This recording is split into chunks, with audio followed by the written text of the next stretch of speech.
Hello and welcome everyone. It's great to see you all here today. Thank you for joining us in a space for the conclusion of the stream webinar series. So my name is Reagan Mallinson and I'll be your host today. I'm Program Manager for Living Lakes Canada and I'm joining you today from Whistler, BC on the unceded shared territory of the Squamish Nation and the Lil'wat Nation. So please let us know where you're joining from in the chat box. As people continue to join the webinar, please take a moment to enter your location.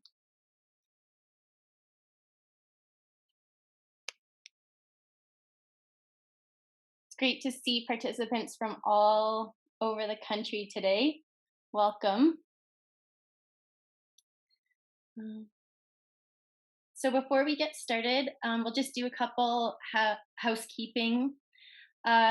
Please note that there is time for a question and answer session at the end of the presentations, and I encourage you to locate the Q&A function in your Zoom controls. As we move through the presentations, if you have any questions, please put them in the question and answer box so that when we get to the end of the presentations, we can answer them. We will also be recording this session. The recording will be distributed with the resource documents that the participants mention, and the recording will also be available on the Living Lakes Canada website and YouTube channel.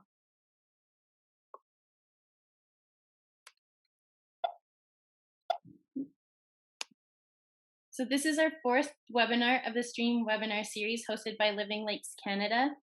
And for those of you that are new to this space, I'll just quickly introduce Living Lakes Canada.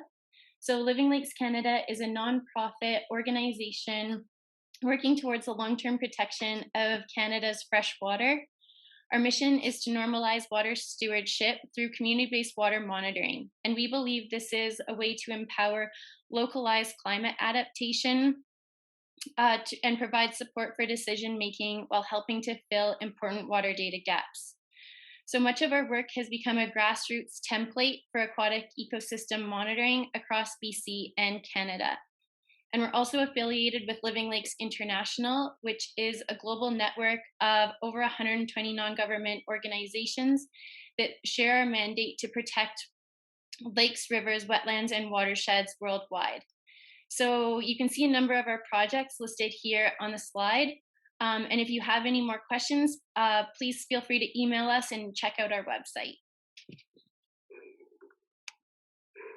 So as mentioned, this is the final webinar of the 4-part webinar series. And we had a great roster of speakers join us over the last couple of months to share about the STREAM project, the cabin methods, benthic invertebrates, and community-based water monitors that have collaborated with the STREAM project in their local watersheds. So the goal of this series was to provide viewers with an overview of the STREAM project, what we have achieved to date, and an intro to a handful of our fabulous community-based monitors that have collaborated to make this project what it is. And we invite those viewers interested in participating to get in touch with our team. So today's webinar explores how the STREAM project has been applied at the community level through Indigenous-led water monitoring programs. And to share about their water monitoring programs, we have Lisa Shepard with the Kaska Land Guardian program, May White representing Blueberry River First Nations, and Dallas Nikal representing the participating nations from the Environmental Stewardship Initiative in the Skeena. So up first will be Lisa. Lisa was born in Watson Lake. She is Kaska Dene citizen whose heritage lies in northern BC, and she is part of the Wolf Clan. Lisa is the 4th child in a family of 6 children. Lisa is a mom to a 15-year-old son and 5-year-old daughter, and she graduated in 2007 from the Watson Lake Secondary School. Lisa enjoys spending time with her children, hanging out with her family, and enjoys the backcountry wilderness. Lisa started working with the Dene Nan Yedah network and the Kaska Land Guardians program in 2017. Since Lisa has started working with the Guardian Network, she has gained a lot of knowledge about the land, and she participated in the STREAM pilot project in 2018. So I'll pass it off to you, Lisa. Thanks for that. I am Dene Nan Yedah Network Land Guardian. Our traditional territory is 24 million hectares, about the size of the entire state of Oregon. It spans 3 provinces and territories: British Columbia, Yukon, and Northwest Territories. It's outlined on the picture there in the red. The Guardian create a presence on the land, build relationships with the land users, install traditional knowledge and language into the Guardian program, educate community members and youth, use traditional knowledge and science to inform land management, joint patrols and inspections with the province, joint wildlife surveys as part of the collaboration stewardship framework. The Kaska Guardian program, field patrol, wildlife monitoring, high cultural use areas, data collection, water sampling, game checks with BC, wildlife health monitor, the program sample kits, community and public education, wildlife harvesting surveys, community meetings, handouts, brochures, meeting with hunters, collaborations with neighbors, First Nations, training opportunities, wildlife management, 3 Nations, wildlife team, community freezer, and cultural use for high donations. Here are some of the surveys that we do when we're on the land on patrols. We do climate change observations, the water, ice, snow and water depth, environmental concerns, hunter camp observations, hunter harvest surveys, traditional knowledge observations, wildlife observations, climate change monitoring program in 2018, climate change project monitoring. Over time, moving into other areas of the Kaska traditional territories, training guardians on proper methods, mapping documents. 3 elders were hired to teach and implement the program to 4 guardians. The Dene Nan Yedah Kaska Land Guardian program participated in the stream pilot project in 2018 and now is working with collaborations with the province to monitor the cabin sites. After the 2-day field work with the Living Lakes Canada and WWF, we were able to set up 5 cabin stream sites along the Alaska Highway from Lore Post to the Liard River Hot Springs. With the support of the Living Lakes Canada and WWF Canada, the Dene Nan Yedah program now has expanded to include water quality and benthic invertebrate monitoring. The Dene Nan Yedah water monitoring is one of the first to be trained using these technologies. The Dene Nan Yedah program is being implemented by the Dene Kaya Institute on behalf of the Kaska Dene communities of Good Hope Lake, Lore Post, and Quadacha.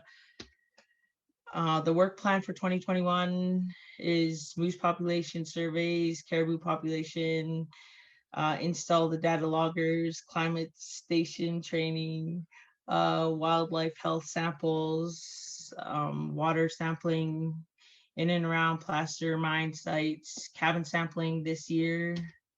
And thank you. Thank you so much, Lisa. Really great presentation. Thank you for sharing all of your work. So up next we have May White. May graduated from BCIT, completing the Fish Wildlife Recreation Diploma Program in 2017 and the Ecological Restoration Bachelor of Science program in 2019. May is passionate about the invasive species management, boreal forest restoration, freshwater ecology, and reciprocal restoration.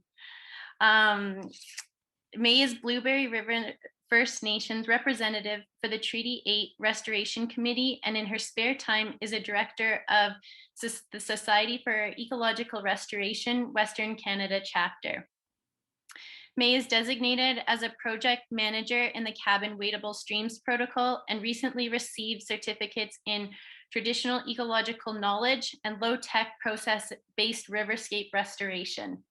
May has field experience in riparian restoration and fish habitat assessment, and in a short period of time has built Blueberry River First Nations water program that includes new hydrometric stations, cabin sampling, stream monitoring and assessment, weather station monitoring, groundwater monitoring, and eDNA sampling. So take it away, May. You're very busy. Thanks, Reagan. So I'll just do a quick introduction, tell you about Blueberry's water monitoring goals, some of our accomplishments to date, and how Stream has helped with that. Then I'll wrap it up by going over some of our next steps. So as Reagan mentioned, my specialty is ecological restoration. I moved to Fort St. John to work in Blueberry's Lands Department in 2019, and I've been here ever since. My cat says hi. And then I, as Reagan mentioned, volunteer for a couple of boards in my spare time. I have a biologist in training and certified ecological restoration practitioner in training accreditations as well. So most important of all that for me is that I have the privilege of working for Blueberry River First Nations. I'm going to give you a brief snapshot of the people, the lands, and the waters they care for, just as an overview. But please don't treat this as exhaustive or in-depth. It's also an outsider's perspective. So in the Blueberry community today, people speak Cree, Dene Nan Yedah, and English. Of our 500 members, about half live on reserve. Blueberry is an adherent to Treaty 8 and has treaty rights and Aboriginal rights that are under threat due to a fragmented landscape. So this resource I've posted, the Atlas of Cumulative Landscape Disturbance, is a good one to check out if you're interested to learn more. We live in the Boreal Plains region east of the Rocky Mountain foothills. So our climax forests are characterized by black spruce and white spruce. And our maturing forests are stands of trembling aspen. Our winters are very long and our growing season is quite short. There's a lot of unique ecosystems here, from muskeg to alpine meadows, and dams notwithstanding, our rivers do still meander up here in Northeast BC. This is the northern limit of a lot of species range as well. So water monitoring.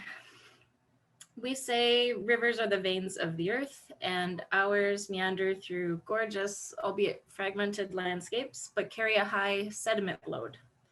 So we have a lot of agriculture, forestry, and oil and gas activity, and we have concerns about what is happening to our waters.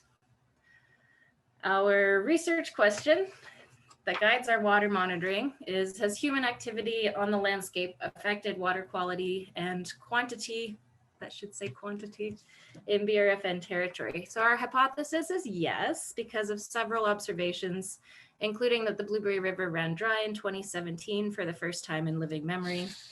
The water is turbid year-round and never runs clear, and people don't trust the drinking water. A lot of these systems have no technical data to support traditional ecological knowledge observations, and we have this shifting baseline situation where the general public considers normal background levels of sediment or metals, and that baseline continually increases. So Blueberry's been working on increasing and preserving our water knowledge through several initiatives. One of these is our Tributary Study that started in 2017. We looked at the Lower Beaten River watershed and its sub-watersheds, and then the community identified areas of special concern. In the second phase, we developed indicators of stream health and applied them to the areas identified in phase 1. Based on the first 2 stages, we started developing starting places based on areas of importance and concern, and started training and then assessing these concerns in the field. So where are we now? In addition to the Tributary Study, we've increased our water quality and quantity research and knowledge using what some have called two-eyed seeing, that is supplementing TEK with other technical and scientific knowledge. So we've trained 3 field technicians, 8 field assistants, 2 non-member staff received training, the project manager certification that Reagan mentioned, and then 2 participants completed the online modules. We have 1 hydrometric station that we're actively monitoring, and this is our 2nd year of collecting data and parameters of water quality. And how did Stream help with all that? All the cabin training I mentioned was provided by Stream, along with meta-barcoding results and generating reports on each year of samples. Reagan from Living Lakes Canada and Captain from World Wildlife Federation came up for a week in 2019 to train 15 participants. They also provided support navigating the chain of custody and shipping protocols, along with data entry and management, which can be sort of barriers to participation in this program, for me anyway. Chloe at the University of Guelph supported our work by providing updates and even storing samples in her freezer when the lab was closed due to early pandemic protocols. So there's me getting my work out for the day. We also received a bit of support generating what you might call buy-in for the project or social license. So Blueberry's project was featured in a Water Canada article in early 2020. And our work and photos have appeared on blog posts and social media as well. And through Stream, we've also made some valuable connections. So networking has been a big benefit.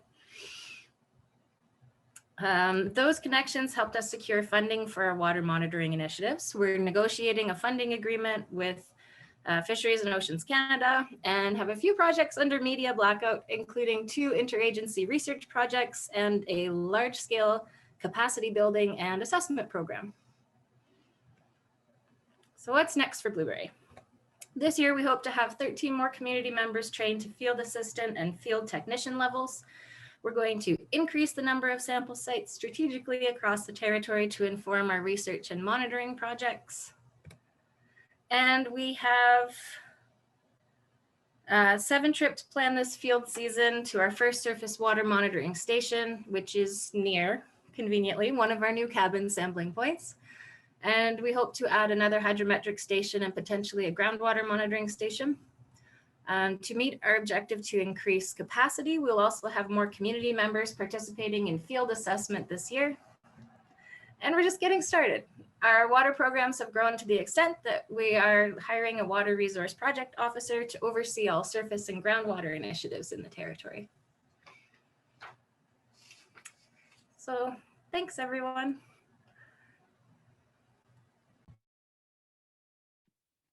Awesome. Thank you so much, May. It's great to see your work all laid out like that. It's always fun to be up north with you there in the Blueberry territory. So up next we have Dallas. So Dallas Nicole is a wildlife and fisheries biologist working with the Wet'suwet'en First Nation. He is a member of the Sayu or Beaver Clan from the Wet'suwet'en Nation. And Dallas is working on behalf of Wet'suwet'en First Nation with the Environmental Stewardship Initiative. In 2020, Wet'suwet'en set out to do a cabin and eDNA in and around the Wet'suwet'en community. So off to you, Dallas. Hello, can you guys hear me? Fine, okay. Hadi, Denise, Zakaize, Skyze. My name's Dallas Nicole, and I'm a wildlife and fisheries biologist. I also have a biologist in training, and I'm a project manager for Cabin. I own my own company called Nico Ridge Consulting, Inc., and I am Sayu, the Beaver Clan of the Wet'suwet'en, and I represent Wet'suwet'en First Nation in the Environmental Stewardship Initiative. Thank you. Today, I'm going to go over what we did in our 2020 season. I'll give you sort of a background of ESI, the staff participants and study area, the fish and fish habitat program from last year, the outcome, and our next steps. All right. ESI, the Environmental Stewardship Initiative, is a collaboration between First Nations and the provincial government to create opportunities for developing new environmental stewardship projects associated with natural resource and infrastructure development. Across northern BC, there are 35 First Nations grouped into 4 ESI regions. There's the Almanica, the North Coast, the Northeast, and the Skeena region. The Skeena region has developed an environmental monitoring framework called the Skeena Sustainability Assessment Forum, with the objectives to design and implement projects that align with Skeena's selected environmental values and ESI objectives, generate trusted, relevant, accessible information regarding the condition of values to inform management and stewardship of natural resources, use the results of SAF to inform future natural resource decisions, and build capacity within the Skeena First Nation to lead and participate some of these projects. The SAF, as we call it, focuses on 5 values, which are moose, wetlands, medicinals, grizzly bears, and fish habitat, which will be the focus of our talk today. So, participants and study area. The SAF study area is made up of all 10 First Nations territorial boundaries, and it comprises of the Nechako Subbasin and the Upper Fraser River and the Middle Upper Skeena. It's a pretty big area, as you can tell. It basically, from town to town, it runs from about Gitniao, which is close to Terrace, BC, all the way past about Fraser Lake. I'm just giving a general. The 10 First Nations that work with Flynn Road, the Forest, Lands, Natural Resource, Roads, and Rural Development, are Lake Babine Nation, the Office of the Wet'suwet'en, the Gitxsan Nation, Gitniao Nation, Wet'suwet'en First Nation, Wet'suwet'en, formerly Morristown, Nitai Bun, Skintai, Hagel-Git Village, and Gitwangak.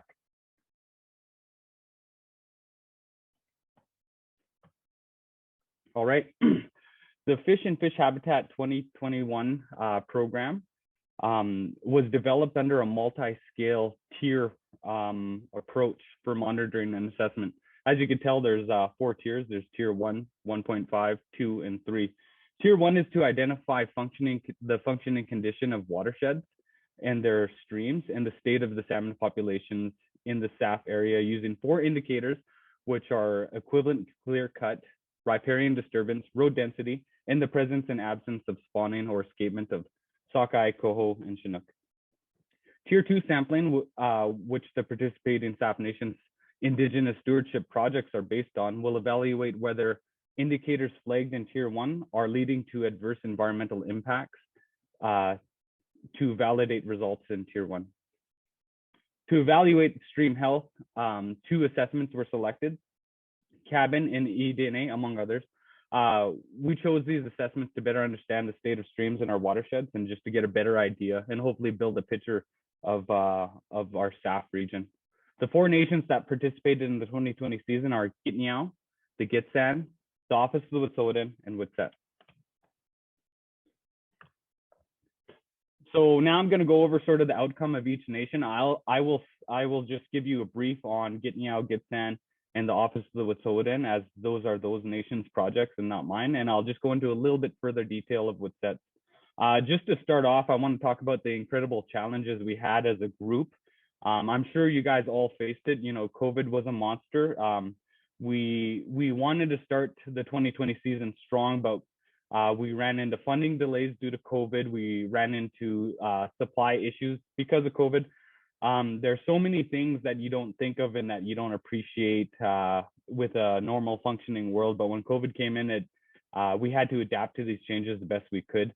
Some of the, besides getting supplies, which was difficult in itself, and we had to wait a long time, it pushed our sampling season back a bit. But we also had to drop some things. So with cabin, you could do water quality samples. We simply had to drop that because there's no flights from Smithers to the labs to get in time for us to get our analysis. So we just had to adapt, and we did what we could within the time frame with sort of the supplies we could get and the manpower, and it was just reduced completely due to COVID. We couldn't meet with each other. But I'm very proud of these 4 nations here because we worked hard.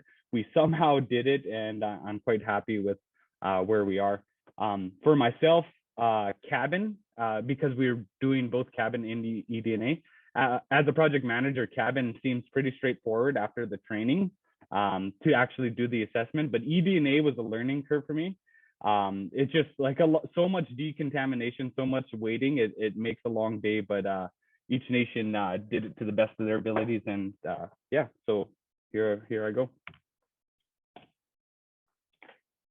Okay, for Gitniao, I'm just showing a map of some of their sites. They did 5 eDNA assessments, kit 1 to 4 and MLT 01. They collected 2 eDNA samples per site, and they used antifreeze as preservative. And we expect to get results from them by right around now. The University of Guelph is, they're sort of backlogged, so they're just getting everything they can to us in a timely fashion. The GitSan completed 4 eDNA assessments on Rose, Nangeese, Cullen, Laxilthin Creek, and they collected 3 eDNA samples per site. They also used antifreeze as preservative, and they expect to get the results fairly soon here.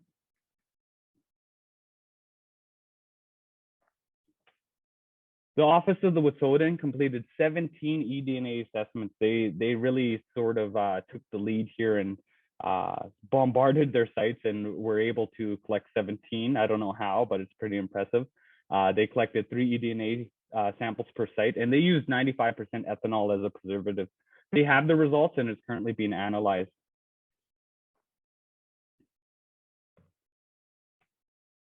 All right, for WITSET, we completed 5 eDNA assessments and 3 cabin benthic samples at 5 sites for total. So we collected 3 eDNA samples per site at all of the 5 sites and 1 cabin benthic sample for 3 of those. We used antifreeze as a preservative and eDNA samples and formalin for, we used antifreeze to preserve the eDNA samples and formalin for the cabin samples.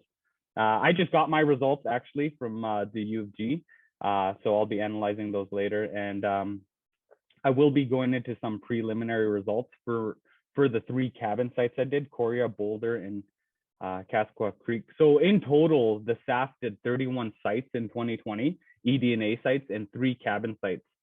Just to give a little background, the Office of the Wet'suwet'en also did some cabin sites in previous years, and we will connect the dots as soon as we're able. So Coria Creek, this site was selected for WITSET as it is one of 2 sources of drinking water for the reserve.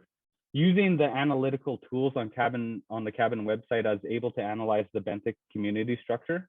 In our area, we use the BC Central North Coast 2015 model for our reference model and assess the taxonomy of the benthics to the family level. The predictive model used in the analysis determined that all 3 of these sites that I did should be similar to reference group 2 with a high probability of membership. So that's why it says group 2 on the top, just to give you sort of context of what we're comparing it to. So this is an ordination plot, which is used to compare test site communities to their predicted reference group communities and incorporate relative abundance and presence absence data.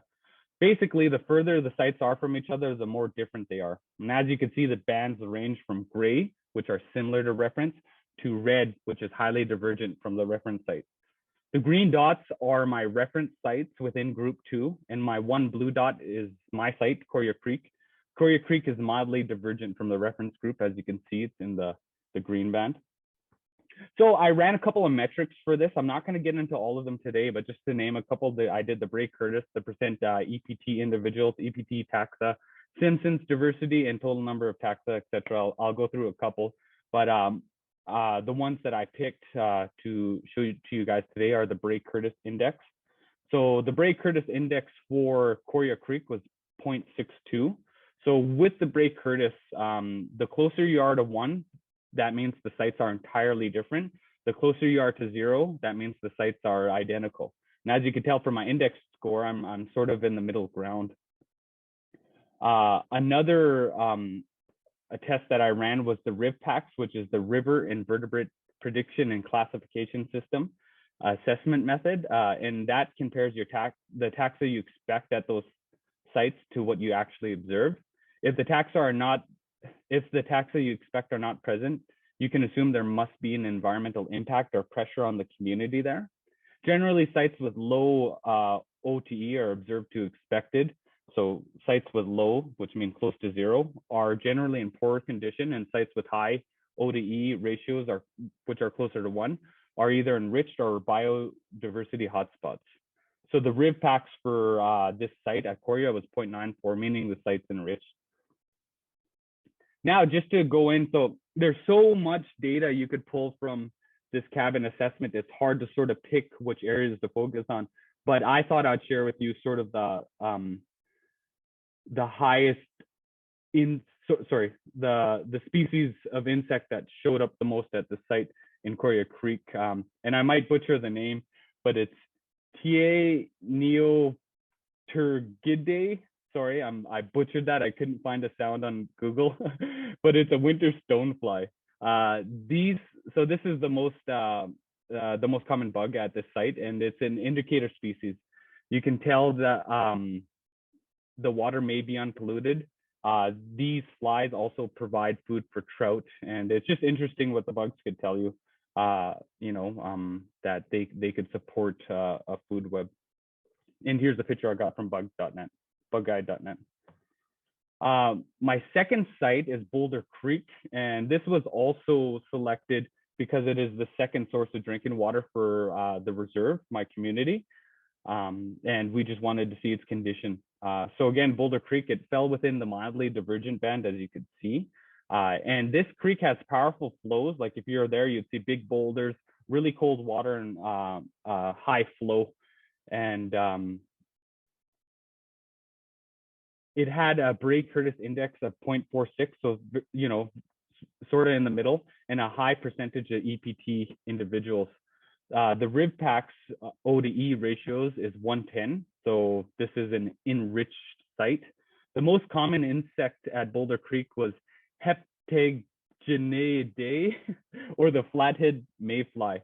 And it's interesting because, like I said, Boulder Creek has high flows, and the most common bug there were these clingers who could stick to substrates such as boulders and logs, and they could withstand high velocity flows. And it just makes perfect sense because that creek has such high flows. Yeah, so like this bug, I'll show you. It's called the Flathead Mayfly, and it's made to sort of reduce drag. Its body's flat, and it could be found in fast-flowing streams. The presence of this, the flathead nymphs, are an indicator of good water quality, and these bugs are pollution intolerant.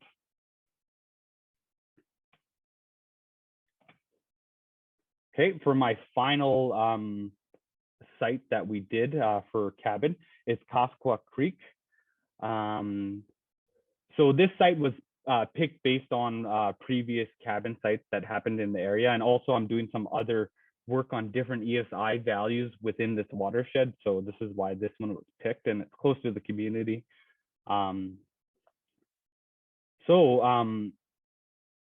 This site is in similar to reference condition, which means it's in good condition. Sorry. The difference between this site compared to Boulder and Korea Creek was that Boulder and Korea Creek have major highways, Highway 16, just above where I sampled, not just above, but a couple hundred meters away. And this site at Koskwa was in a Forest Service road, so less traffic, it just may contribute to its quality. The Bray-Curtis for this was right smack in the middle at 0.5, and it had the highest total number of taxa out of my 3 sites. The RIV packs value was 1.08, so this is definitely an enriched site. And the most common insect was Benthic, or the small mayfly, which is also a good indicator of water quality. And this site, just from taking a visual look at it, was the most complex compared to Korea and Boulder. It had so much woody debris that looked like it played a role. It had like nice structure on the sides, and yeah, I'm looking forward to see if maybe those are the reasons why it was similar to reference condition. So here's that bug, the small minnow mayfly. All right, so the next steps for our ESI program is we're going to continue the cabin eDNA for year 2 this season. So right now we're in planning stage. We're sort of figuring out what we're going to do this season, how many sites each nation's going to do, who's going to participate, and we're going to add more things. You know, we have environmental flow needs, so we're going to be working on some other things to hopefully help build our picture of the watersheds in this area. We are seeking partnerships and funding opportunities. Minister Conroy and Heyman, on behalf of the Natural Resource Sector of Ministers, have committed to bridge funding this year and committed to planning long-term mandate with the ESI nations, which is very exciting.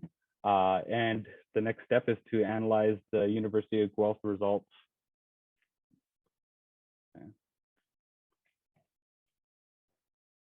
Okay, now I just want to give a little pitch for ESI. ESI has been so great to my learning as a scientist. It really helped me develop as a technician, and you know, I believe this program really builds capacity. We have a bunch of First Nation scientists within ESI from different nations, and I feel like it's really First Nations collaborating with the government in leading some of these projects. And it's just very exciting to see, and I can't wait for this year, because as we get sort of fully enrolled into our second full year, ESI has been around for longer than 2 years, but this is like, we're getting traction, we're all working together, and it's just very exciting to see where we're going. And please pay attention to us. You'll see more things in the future, but we have so much amazing things to show, and yeah, can't wait to show you guys. Now, before I go to questions, or I just want to thank Stephanie Strachan from Environment Canada. She helped me with so much in sort of getting our results analyzed through the cabin database. I could not have done it as fast as I did without her. She's been a great resource. Also, Regan Mallison, thank you so much. You've helped me with sort of understanding where stream fits and where eDNA fits into this, and you've been a big help. And I'd also like to thank LGL consultant, Norm McLean, for his help. He helped me with the habitat data, which was, you know, made my life so much easier. And I'd also like to thank ESI and all the staff nations for giving me this opportunity to do this. You know, it's an exciting program, and we got so much more to do. So thank you to all ESI nations and the provincial government. It's been a big part of my life, and yeah, thank you. That's all I have to say.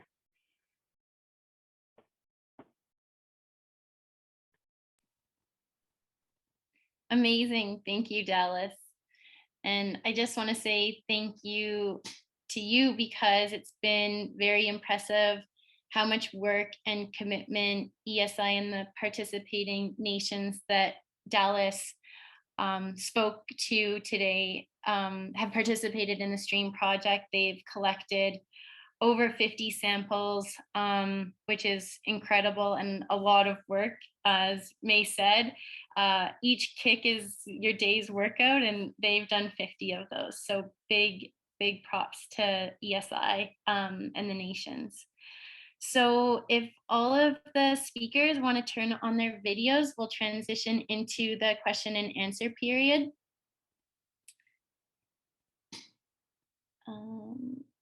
If you feel comfortable. And then I know that we had a question from Phil pop up in the chat, so maybe we can just cover that one first.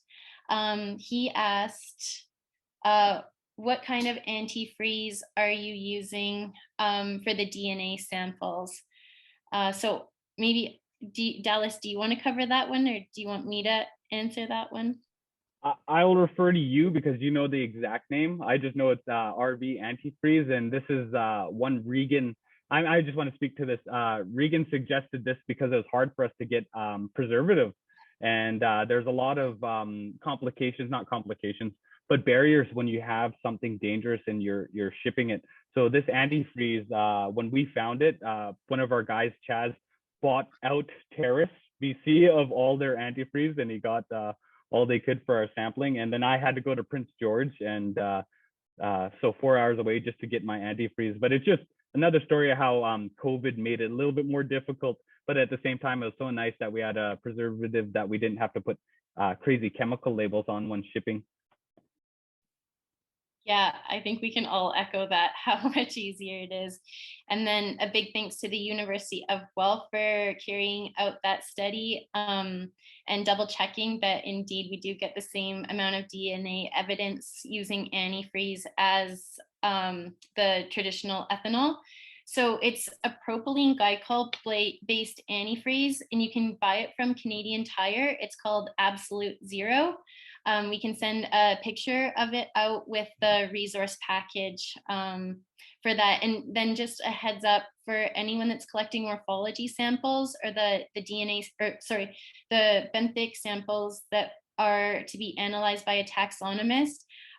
You still have to use ethanol and formalin. You can't use antifreeze for those yet. I think the taxonomists might be a little shocked if they opened it up to a pink jar. So that's only for stream participants submitting their DNA samples.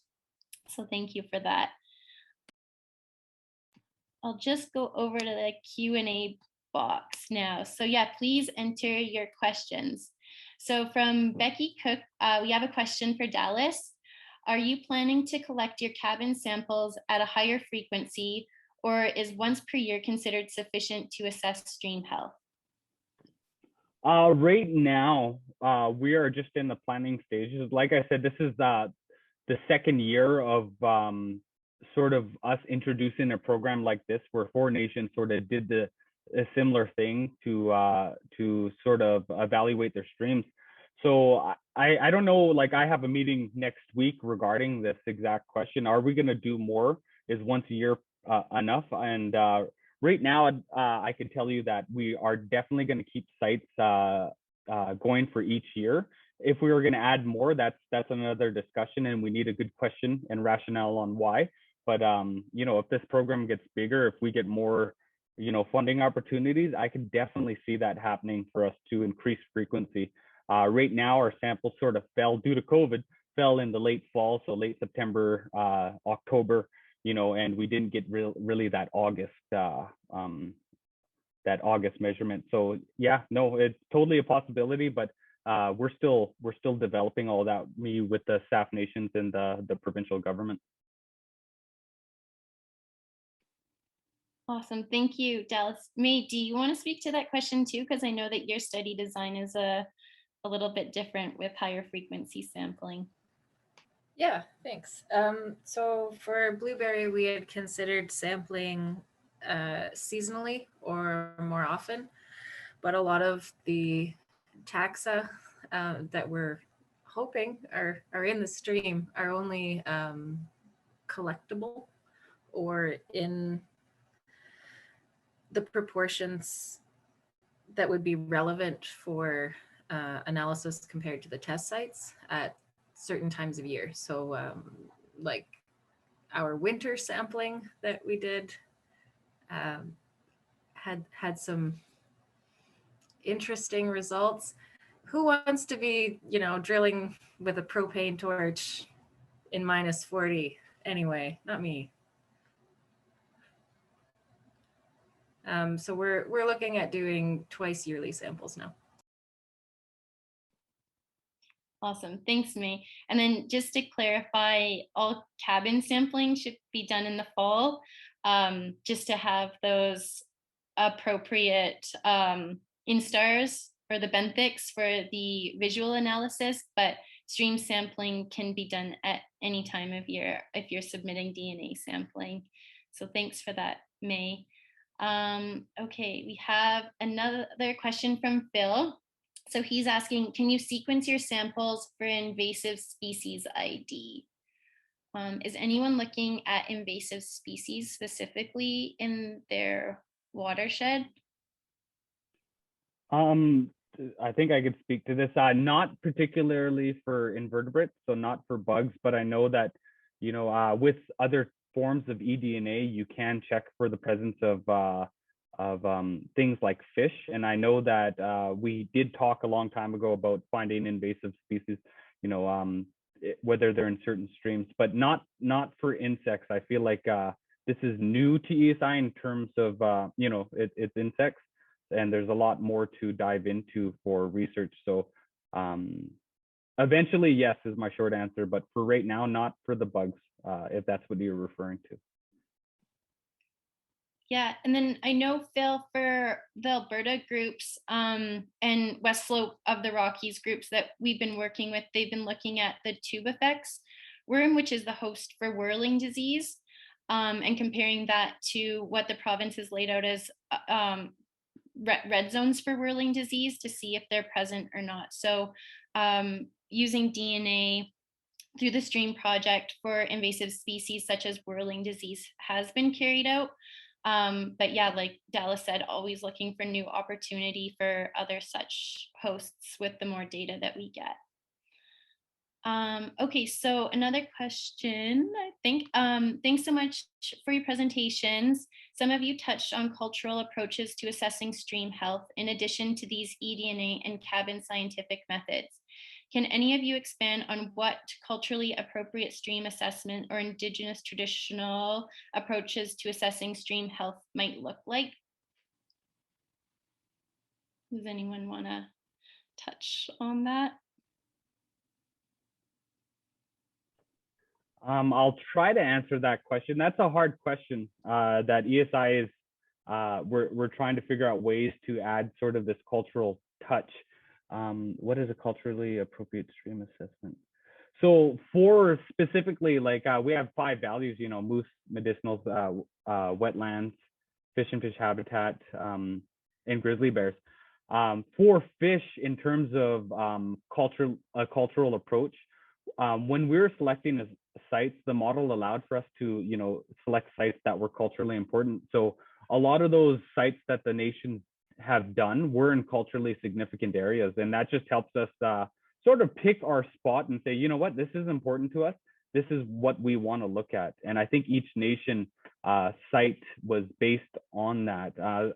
Mine for WITSET sites, since I could speak to them, I think it's very important, you know, First Nations in water, there's a lot of complexities, and WITSET picked that because it's their drinking water. They simply just wanted to see how it was doing. And yeah, but I feel like it's a really tough question to answer, and it definitely needs more research. You know, one thing that I was thinking of is, you know, what do the elders call these bugs? What do the elders know of these bugs? And that's something that no one has really asked them. And I know my grandma talks about mayflies a lot and stoneflies, but I haven't asked her in this context. But that might be the next step, is asking sort of these knowledge holders, hey, what do these bugs like mean to you? When do you see them coming out? And you really have to sift and search through these questions to be able to find it, things that could connect to the scientific methods. So sorry, I tried to answer that question. Hopefully I did, but it's very complex. I feel like it's just tough. We definitely need more focus on that area.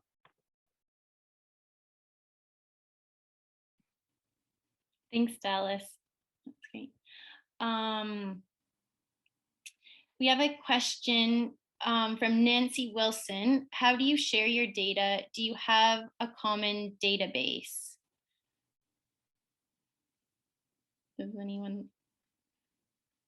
I guess I could start with this one, and then if anyone has other comments or other databases that they use, they could answer from there. So all the cabin data, metadata, so we collect a wide variety of data that help us inform what the habitat of the benthics we're looking at, can be shared on the cabin database, which is a national database, and everyone receives a login after they've done some online training through the Canadian Rivers Institute.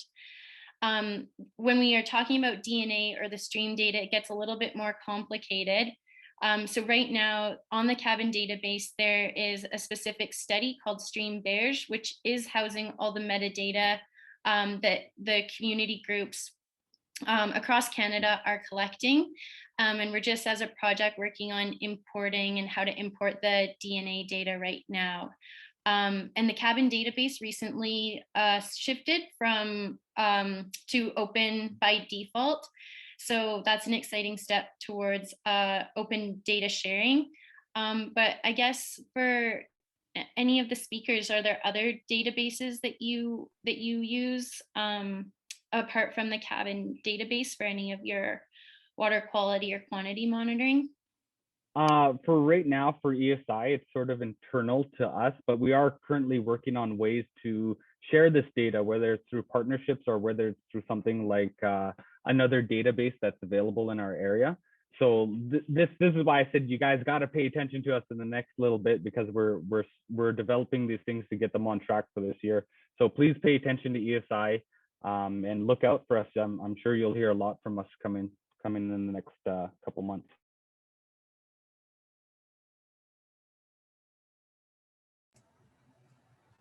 For Blueberry's hydrometric data, that station is on the BC government's Aquarius web portal.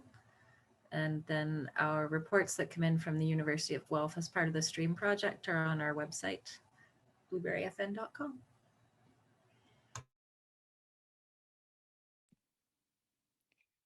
I just want to give a shout out to Lisa too, because she's subbing in for someone. And she is a land guardian and has participated in the monitoring programs. So I just want to say great job on your presentation, Lisa, and we really enjoyed your work. Do you know if the data that you collect is stored anywhere else?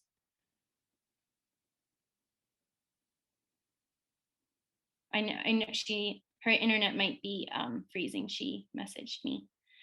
Okay, so I have a question for the panelists, if you don't mind.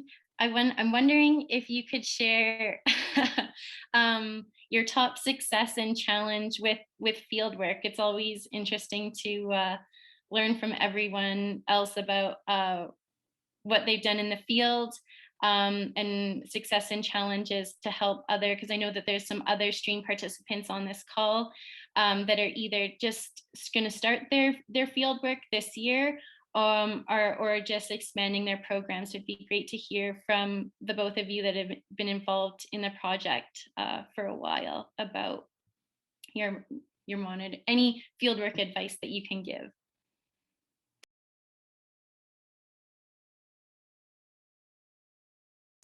May, do you want to start?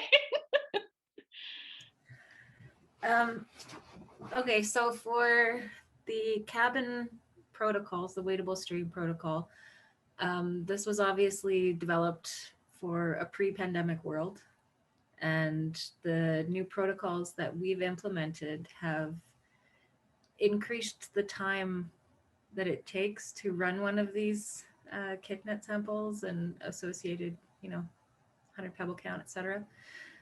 So simply the extra cleaning, the physical distancing, wearing masks in the hot sun, not touching others' equipment when you're doing the bucket swirl in particular, and you're looking, oh, did I get it all? So these are all things I would say just allow extra time. I'm glad May talked about the how COVID just threw a curveball into everything we're doing. It really delayed. I think this one just needs to be spoken to because it was the biggest glitch we had. But yeah, the social distancing, the being able to sample together, and how we get our samples out for analysis.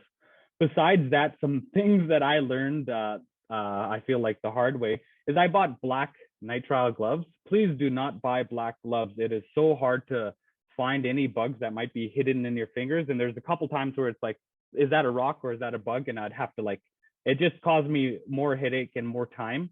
Additionally, I feel like buying an extra kick net would help. Regan mentioned that you could just buy the nets for the head. So that's also a good option. But while you're decontaminating, and you have one kick net, you got to wait like 5 minutes, just to be able to do the next set. And that's just, it's not efficient. If you have extra nets, you could get people sorting out the bugs and do your next kick.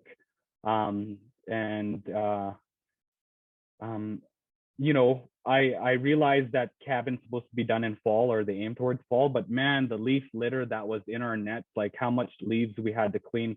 So, if you could time it or plan your sites before the leaves fall, I feel like you'd have better success in reducing your time.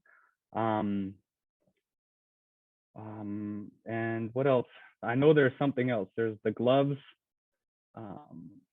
Either way, I can't think of it now, but there's just so much unique challenges. I would say if you're trying to do cabin or stream right now, you should probably get your sample equipment like right now. Get all your preservatives ready so that you can sort of hit the ground running. But yeah, a lot of challenges, a lot of learning curves. I think each nation from ESI just did a fantastic job. But those were some of the things that I encountered. Yeah, very insightful. Thank you. Lisa, are you there? Can you hear us? I guess our internet's not working. Okay, we have one more question before we close down the session for today. So from Chloe Robinson, who's the Stream Project postdoc, she says, if you had the opportunity to add any extra eDNA analysis to your water monitoring, what species in addition to bugs would you be interested in targeting?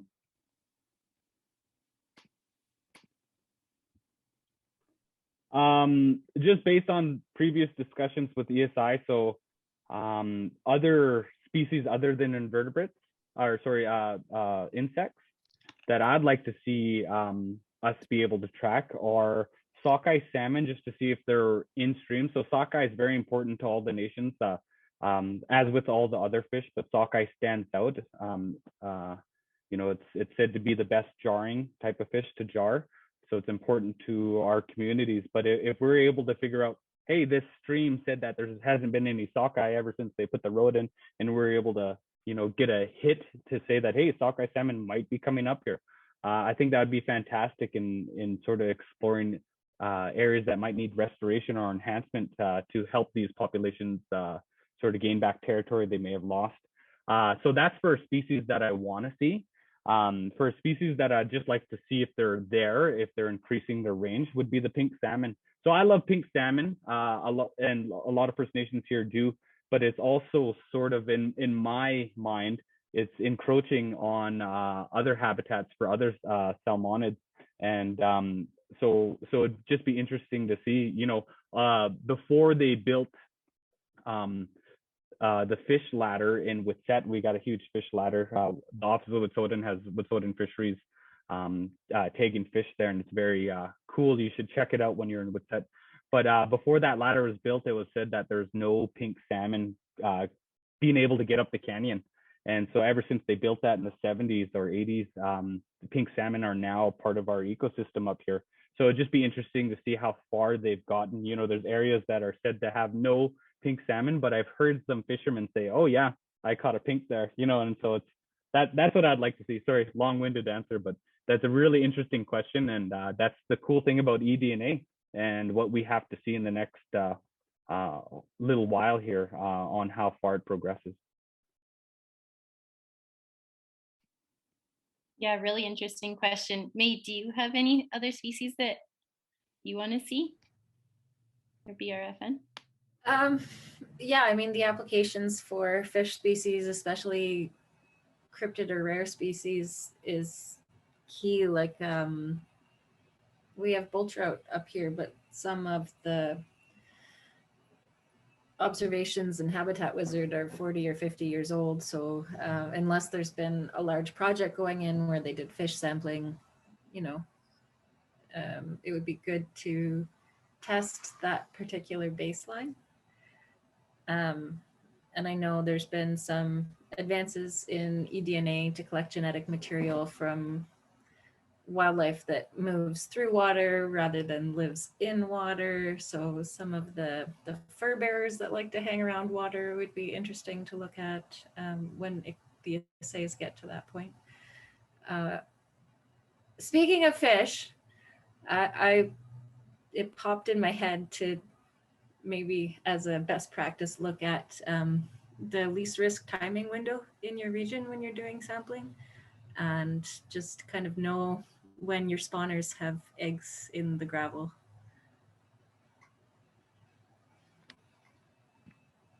Very good point. I want to be squishing the eggs while we're kicking. So it doesn't look like there's any more questions. So I think we can wrap up for today. So I just wanted to say a huge thank you to all our speakers. Dallas, Lisa, May, thank you so much for making the time and sharing all your hard work with us. It's very, very inspiring. And we can all learn a lot from you and what all you and everyone that you represent has done. So big thank you to everyone involved. Thank you for everyone who's participated in the webinar today. We appreciate your time and attention to learn more about how the STREAM project has been applied in different water monitoring contexts. Thank you to our supporters, including Alberta Eco Trust, for making this webinar series possible. That wraps up our STREAM webinar series. If you wanted to see any of the recordings of the webinar 1, 3, or 4, those are located on our YouTube channel. And we'll be following up early next week to send out the resource packages and the recording from this webinar. So thank you again, everyone. Please send any of the participants an email. If you have questions, we'll be sending out their emails in that resource package. And so with that, have a great day. Thank you so much. Goodbye.